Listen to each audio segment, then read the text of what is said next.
یہ ایکسپیریمنٹ وہ ایکسپیریمنٹ، کیا وہ طریقہ مناسب تھا؟ اور اس میں ساری سیاسی جماعتیں، جب پی ٹی آئی آئی تو ان کی حکومت آ گئی، نون لیگ والے آئے تو ان کی حکومت آ گئی، پیپلز پارٹی والے آئے تو ان کی حکومت آ گئی، اور کوئی جینون سیاسی قیادت آگے نہیں آ سکی۔ ماضی میں آزاد کشمیر کے اندر جینون سیاسی قیادت ہوتی تھی، ہو سکتا ہے بہت سارے لوگ ان سے اختلاف کرتے ہوں، وہاں پہ آپ کو یاد ہے سردار قیوم صاحب تھے،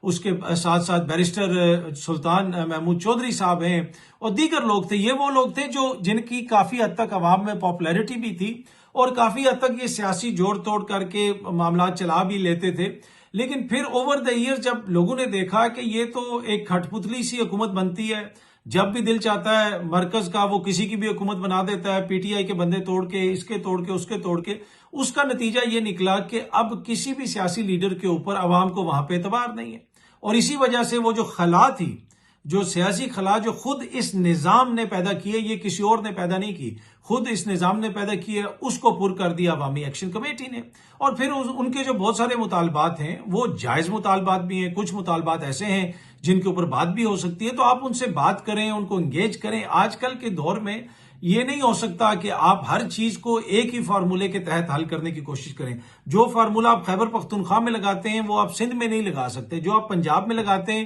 وہ آپ آزاد کشمیر میں نہیں لگا سکتے۔ تو انفارچونیٹلی جو آزاد کشمیر کی اس وقت صورتحال ہے وہ بڑی سنگین صورتحال ہے، اور وہاں پہ بڑے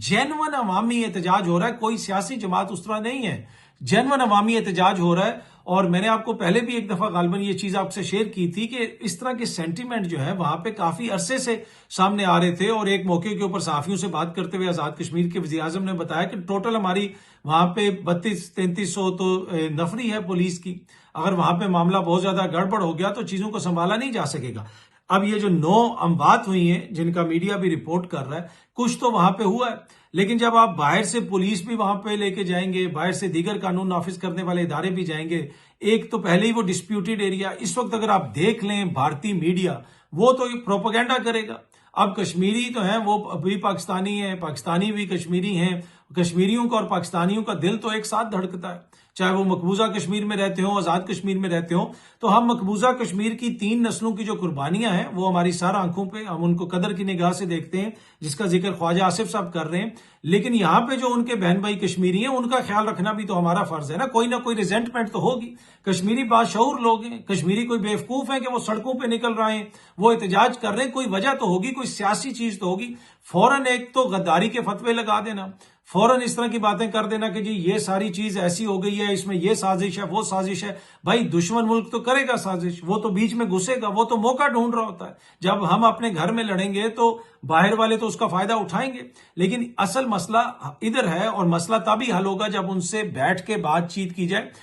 ہم اگر آزاد کشمیر میں اسلام آباد سے پولیس بھیج سکتے ہیں، اسلام آباد سے ایف سی بھیج سکتے ہیں، تو ہم اسلام آباد سے یا سیاستدانوں کا ایک وفد کیوں نہیں بھیج سکتے؟ کشمیری ان کو دونوں ہاتھ کھول کے ویلکم کریں گے۔ تمام سیاسی پارٹیوں کے جو بڑے بڑے رہنما ہیں جو آپس میں لڑ رہے ہیں آج کل، ویسے میں نے آپ کے ساتھ وہ بھی تفصیلات شیئر کر دی ہیں کہ پیپلز پارٹی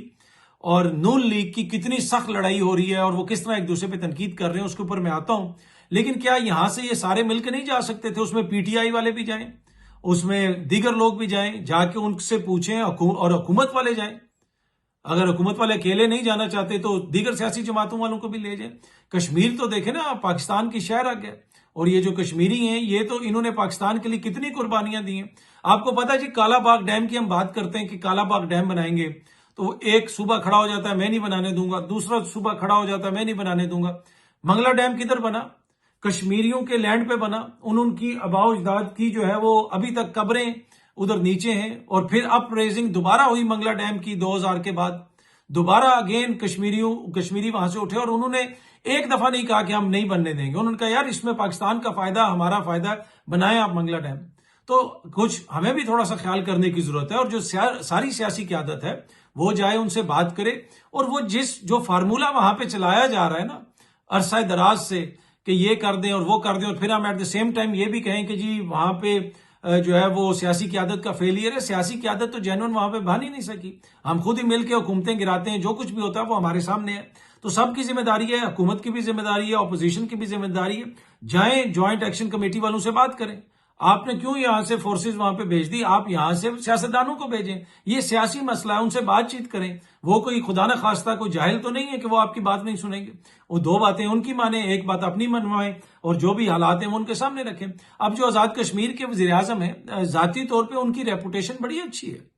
وہ کرپشن کا کوئی الزام ان کے اوپر نہیں ہے، نیٹ اینڈ کلین بندہ ہے، جو جب بھی جس سے بھی ان کی ریپوٹیشن پوچھی ہے۔ لیکن ایشو وہی ہے کہ وہاں پہ جو گراس روٹ پہ عوام کے اندر جسے کہتے ہیں نا جڑیں ہوتی ہیں جس قیادت کی، وہ قیادت وہاں پہ ہم اس طرح نہیں بنا سکے ایک مصنوعی سسٹم کی وجہ سے، جس کی وجہ سے آج ہمیں ان مشکلات کا سامنا ہے۔ تو وزیر اعظم صاحب نے نوٹس لیا ہے، تو ویسے تو پوری قوم بھی نوٹ کر رہی ہے کہ وزیر اعظم صاحب ہیں کدھر، وہ آ جائیں اور جائیں سیدھے اور جا کے وہاں پہ ان سے بات کریں کشمیریوں سے۔ جو لوگ احتجاج کر رہے ہیں ان کا بھی فرض ہے کہ وہ پرامن احتجاج کریں، اور جو احتجاج کرنا چاہتے ہیں ان کا رائٹ ہے کہ ان کو احتجاج کرنے کی اجازت دی جائے۔ زبردستی ان کے راستے روکنا، یہ کرنا وہ کرنا، اس سے پھر اشتعال پھیلتا ہے۔ تو اس کو ہم نے اچھے طریقے سے حل کرنا ہے۔ کشمیری اور پاکستانی ایک ہیں، اور وہ جو منفی بھارتی پروپیگنڈا ہم دیکھ رہے ہیں بھارتی چینلز پہ، ان کو تو موقع چاہیے، وہ تو کریں گے، لیکن ہم نے اس چیز کو اچھے طریقے سے حل کرنا ہے۔ پر اب تک کی وہاں پہ جو صورتحال ہے وہ کافی سنگین ہے، اور اس کے اوپر ہمیں سنجیدگی سے سوچنے کی ضرورت ہے اور اس مسئلے کو حل کرنے کی ضرورت ہے۔ ایک بڑا کشمیری ڈائسپورا بیرون ملک رہتا ہے، یورپ میں رہتا ہے، برطانیہ میں رہتا ہے۔ اب اس طرح کی اطلاعات بھی ہیں کہ ان میں سے کچھ لوگ جو ہیں وہ برطانیہ میں احتجاج کر رہے ہیں، کسی اور جگہ پہ احتجاج کر رہے ہیں۔ تو یہ ہمیں اس مسئلے کو حل کرنا ہے اور بہتر طریقے سے حل کرنا ہے۔ اچھا جی، جس طرح میں نے آپ کو کہا کہ میں آپ کے ساتھ تفصیلات شیئر کروں گا کہ پیپلز پارٹی اور نون لیگ میں جو لڑائی ہو رہی ہے، جو ایک دوسرے کے اوپر تنقید ہو رہی ہے، اس کی اصل وجہ کیا اور اس کی کیا تفصیلات ہیں، بڑی لمبی تفصیلات ہیں، وہ میں آپ سے شیئر کروں گا۔ اس سارے معاملے پہ بات کرنا، اس پہ گفتگو کرنا، اس پہ بحث کرنا عوام کے شعور کی توہین ہے، آپ کے شعور کی توہین ہے۔ کیا یہ عوام کو بیوقوف سمجھتے ہیں؟ یہ سب کچھ مل کے کر رہے ہیں، ہر جگہ پہ مل کے جناب یہ سب کچھ آپس میں بانٹ رہے ہیں، اور یہ جناب ادھر سے وہ کہہ رہا ہے، ادھر سے وہ کہہ رہا ہے، اور یہ سمجھتے ہیں کہ جی قوم جو ہے وہ روٹی کو چوچی کہتی ہے، وہ ان کے پیچھے چل پڑے گی۔ اس پہ تو جو میں نے یہ 3-4 لائنیں بولی ہیں، اس پہ بھی میں آپ سے معافی مانگتا ہوں کہ میں نے آپ کا ٹائم ضائع کیا ہے کہ پیپلز پارٹی اور نون لیگ میں کوئی اختلاف ہے، اور اس پہ میں نے کہا کہ ہم بات کریں گے۔ اس بات کرنے پہ اور اس بات کرنے کا ایک طرح سے اشارہ دینے پہ بھی میں آپ سے معافی مانگتا ہوں۔ اس پہ ہم کوئی بات نہیں کریں گے، کیونکہ یہ جو کچھ ہو رہا ہے وہ آپ لوگ زیادہ باشعور ہیں، آپ کو پتہ ہے، آپ کے شعور کی ایسے توہین نہیں کی جا سکتی۔ اچھا جی، عمران خان صاحب نے اپنے توشہ خانہ کیس کے حوالے سے کچھ تفصیلات شیئر کی ہیں۔ انہوں نے کہا کہ جی توشہ خانہ 2 جو ہے وہ جھوٹا کیس ہے، عدالت بڑی تیزی سے اس کو آگے بڑھا رہی ہے، اور جو گواہان کے ثبوت وغیرہ آئے ہیں، جو ان کی آئی ہیں ایک طرح سے گواہیاں آئی ہیں، اس سے بالکل ثابت ہو گیا کہ اس میں ایسی کوئی چیز نہیں ہے۔ کیس تو اسی وقت ختم کر دینا چاہیے تھا، لیکن اس کے باوجود یہ کیس چلائیں گے۔ خان صاحب نے اس چیز کا بھی ذکر کیا کہ توشہ خانہ سے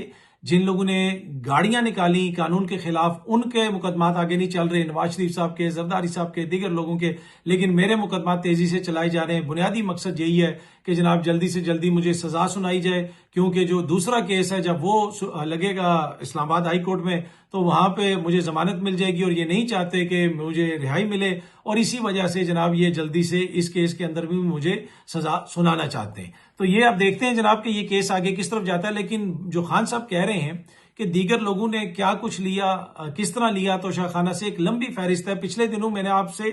2013 سے 17 کے درمیان صرف شریف خاندان یعنی نواز شریف فیملی، نواز شریف صاحب اور ان کی اہلیہ اور ان کے بچوں نے جو تحفے لیے، اس کی تفصیلات میں نے آپ سے شیئر کی تھیں۔ اس کے علاوہ توشہ خانہ کے جو دیگر لوگ ہیں ان کی بھی ساری تفصیلات میرے پاس ہیں، وہ کسی دن پوری ڈیٹیل بنا کے آپ سے شیئر کروں گا۔ اس میں صحافی بھی ہیں، جی ہاں جی، ایسے ایسے صحافی جو بیٹھ کے گھڑیوں کی باتیں کرتے ہیں، وہ بھی گھڑیاں لے اڑے توشہ خانہ سے، اور پتہ نہیں کون کون جو ہے وہ چیزیں لے کے گیا ہے۔ وہ ساری تفصیلات بھی آپ سے شیئر کریں گے۔ لیکن توشہ خانہ کے حوالے سے خان صاحب یہ کہتے ہیں کہ انہوں نے ذہن بنا لیا ہے کہ یہ جناب مجھے سزا دیں گے۔ خان صاحب نے اپنی ٹویٹ میں یہ بھی لکھا کہ میرے خلاف جو دوسرا جھوٹا مقدمہ تھا وہ سائفر کیس تھا، اور جس طریقے سے وہ کیس چلایا گیا وہ پاکستان کی تاریخ کا مہنگا ترین کیس تھا۔ اس کے اوپر قومی خزانے سے عوام کے کروڑوں روپے خرچ کیے گئے۔ ہائی کورٹ میں اتنا کمزور کیس ثابت ہوا کہ بنیادی طور پر ٹرائل کورٹ میں ہی وہ ختم ہو جانا چاہیے تھا، لیکن اس کے باوجود اس کو چلایا گیا۔ اور تیسرا مقدمہ جو ان کے اوپر القادر یونیورسٹی کا ہے، جس کو 190 ملین پاؤنڈ کہتے ہیں حکومت والے، بھائی پیسہ آپ کے پاس پڑا ہوا ہے، اور جو ہے وہ چیزیں جو ہے آپ بنوا رہے ہیں اس پیسے سے، لیکن 190 ملین پاؤنڈ آپ کہتے ہیں کہ جی وہ عمران خان لے کے چلا گیا، تو پیسہ تو آیا ہی سپریم کورٹ کے اکاؤنٹ میں، حکومت کے اکاؤنٹ میں، پیسہ تو حکومت کے پاس ہے، تو یہ 190 ملین پاؤنڈ کا کیس تو نہ ہوا۔ اینی وے خان صاحب کہہ رہے ہیں کہ جی وہ بھی ایک فلاحی ادارہ ہے اور بالکل ایک جو ہے نا جھوٹا کیس ہے یہ والا کیس بھی، لیکن مقصد وہی ہے کہ جی مجھے سزا سنانی ہے اور اندر رکھنا ہے۔ حکومت کی جانب سے معیشت کی بہتری کے بار بار دعوے تو کیے جاتے ہیں، لیکن یہ سامنے آپ دیکھ سکتے ہیں، ایکسپریس ٹریبیون رپورٹ کر رہا ہے گل احمد شرٹس ایکسپورٹ یونٹ، جی ہاں جی، گل احمد ایک بہت بڑی کمپنی ہے یہاں پہ کپڑے بنانے کی کمپنی پاکستان کے اندر، وہ جس یونٹ سے ایکسپورٹ کرتے تھے انہوں نے وہ یونٹ ہی بند کر دی ہے۔ اب مسئلہ یہ ہے کہ عالمی سطح پہ وہ کمپیٹ نہیں کر پا رہے، یہاں پہ بجلی کی قیمت اتنی زیادہ، یہاں پہ گیس کی قیمت اتنی زیادہ، دیگر اتنے زیادہ مسائل، میں نے آپ کے ساتھ پہلے بھی یہ چیز شیئر کی تھی کہ نتھیا گلی میں ڈبل ٹری ہلٹن ہوٹل کھلا ہے، اس کے جو اونر ہیں، جو گروپ ہے، ان کا ایک ہوٹل افغانستان میں ہے بیرن، ان کا ہوٹل کربلا میں ہے، اور ان دنوں میں انہوں نے کھولا عراق میں جب وہاں پہ جنگ چل رہی تھی، اور ابھی بھی عراق کی جو صورتحال ہے وہ آپ کے سامنے ہے۔ اس ہوٹل کے جو مالک کمپنی ہے اس کے اونر نے مجھے خود بتایا کہ ہم نے افغانستان میں ہوٹل کھولا، ابھی بھی چل رہا ہے، کربلا یعنی عراق میں ہوٹل چل رہا ہے، وہاں پہ ہمیں اتنے مسائل پیش نہیں آئے جتنے مسائل جب ہم یہ ڈبل ٹری ہلٹن پاکستان لے کے آ رہے تھے، باہر سے ڈالرز لے کے آ رہے تھے، باہر سے انویسٹمنٹ لے کے آ رہے تھے۔ انہوں نے کہا کہ ہمیں بیوروکریسی نے ادھر اتنا تنگ کیا، ادھر اتنے مسائل ہیں کہ اتنے مسائل تو ہمیں افغانستان اور عراق میں ان کا ہمیں سامنا نہیں کرنا پڑا۔ تو یہ حالت ہے یہاں پہ، تو یہاں پہ صرف یہ نہیں ہے کہ بجلی مہنگی ہے، یہاں بیوروکریسی آپ کو تنگ کرتی ہے، دیگر لوگ آپ کو تنگ کرتے ہیں، تو بہت سارے مسائل ہیں جس کی وجہ سے جو گل احمد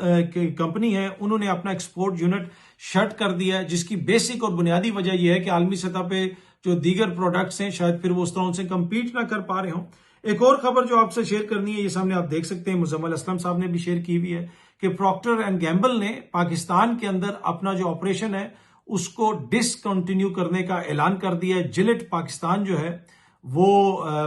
جو بناتے ہیں ان کی برانچ، اس نے ایک لیٹر وغیرہ بھی نکالا اور جس میں بتایا گیا ہے کہ پروکٹر اینڈ گیمبل نے پاکستان میں اپنے جو آپریشنز ہیں، اپنا جو بزنس ہے اس کو وائنڈ اپ کرنے کا کہہ دیا ہے، اور کمپنی کی جو پالیسیز ہیں ان کی وجہ سے اب مزید پاکستان میں وہ بزنس نہیں کریں گے۔ تو مزمل اسلم صاحب نے بھی یہی لکھا ہوا ہے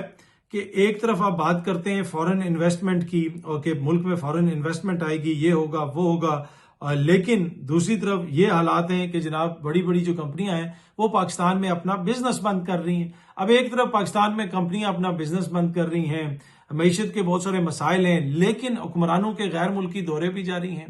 جس طرح میں نے پہلے بھی عرض کیا کہ وزیر اعظم صاحب نے نوٹس تو لیا، لیکن کوئی بتائے گا کہ کس ملک میں لیا ہے، ان کا جہاز کہاں پہ کھڑا ہے، ان کا جہاز کتنے دنوں سے کسی جگہ پہ کھڑا ہے یا کہیں سفر کر رہا ہے، وہ سرکاری طیارے پہ ہیں، اس پہ کتنا خرچہ آ رہا ہے، کوئی بتائے گا اس چیز کے اوپر؟ تو ہم ایک طرف ملک کی معاشی حالت یہ ہے اور دوسری طرف جو حکمرانوں کا ایٹیچیوڈ ہے وہ بھی آپ کے سامنے ہے۔ یہ سامنے آپ دیکھ سکتے ہیں، مریم بی بی نے ٹویٹ کیا ہوا ہے، کسی شخص نے ایک ویڈیو شیئر کی ہوئی ہے پروفیسر صاحب کی، ڈاکٹر صاحب کی، جس میں وہ بتا رہے ہیں کہ کیسے بچوں کو اسکولوں میں سکھایا جائے۔ بات بڑی اچھی وہ کر رہے ہیں کہ آپ نے کوڑا اٹھانا ہے اور باسکٹ میں ڈالنا ہے۔ اب مسئلہ یہ ہے کہ پاکستان میں آپ کسی جگہ پہ چلے جائیں، گند ہر جگہ پہ آپ کو پڑا ہوا نظر آتا ہے۔ اب بچوں کو اندر ہم تمیز سکھانے کی بات تو کرتے ہیں، لیکن بچوں کو جو باہر لوگ لینے آئے ہوئے ہوتے ہیں، اسکول کے گیٹ کے آگے جتنی رانگ پارکنگ کی جاتی ہے کسی جگہ پہ نہیں کی جاتی۔ ایک گاڑی کھڑی ہے، ساتھ دوسری کھڑی کر جائے گی، تیسری کھڑی کر دیں گے، اور بھائی 10 قدم آگے گاڑی کھڑی کر لو، چل کے آ جاؤ، موت پڑ جائے گی، ٹانگیں ٹوٹ جائیں گی آپ کی، کیا ہو جائے گا؟ تم پھر یہ ایکسپیکٹ کرتے ہو کہ تمہارا بچہ تمیز سیکھے گا؟ تمہیں اتنی تمیز نہیں ہے کہ تم نے گاڑی کیسے پارک کرنی ہے، پوری پیچھے ٹریفک بلاک ہوئی ہوگی پر وہ اپنے بچوں کو پہلے بٹھا رہے ہوں گے۔ تو ایسے معاشرے کے اندر آپ آئسولیشن میں بچوں کو کچھ نہیں سکھا سکتے۔ بچوں کو بن میں سکھانا تو بڑی اچھی بات ہے، ہم سکھائیں گے، لیکن وہ دیکھ کے سیکھتے ہیں۔ بچوں کی جو عمر ہوتی ہے اس عمر میں وہ دیکھ کے سیکھتے ہیں، تو بچوں کے ساتھ ساتھ بڑوں کو بھی سکھانے کی ضرورت ہے۔ بڑوں کو بھی تمیز سکھائیں کہ بھائی یہ گند ادھر نہیں ڈالنا، یہ ادھر نہیں ڈالنا، آپ نے ادھر پھینکنا ہے، ایسے کرنا ہے، اور اس میں ہم سب کا کردار ہے، اس میں ہم سب شامل ہیں اور ہم سب اس کے اندر ذمہ دار بھی ہیں۔ اچھا، اب مریم بی بی نے جب یہ ویڈیو دیکھی، ان کی بڑی اچھی ویڈیو ہے، انہوں نے ٹویٹر کے اوپر ہی please get it implemented from tomorrow شاہی ڈگری جاری کر دی انہوں نے ٹویٹر کے اوپر، اور وزیر تعلیم کو اس میں جو ہے انہوں نے ٹیگ کر دیا کہ کل سے ہی اس کا جو اب امپلیمنٹیشن ہو جائے، کل سے ہی اس کا نفاذ کر دیا جائے۔ اور اس کے اوپر ان کے جو وزیر ہیں انہوں نے بھی ادھر ٹویٹ کر دیا، Roger that madam chief minister, Your directive is noted. Necessary steps are being taken to have this implemented without delay, inshallah.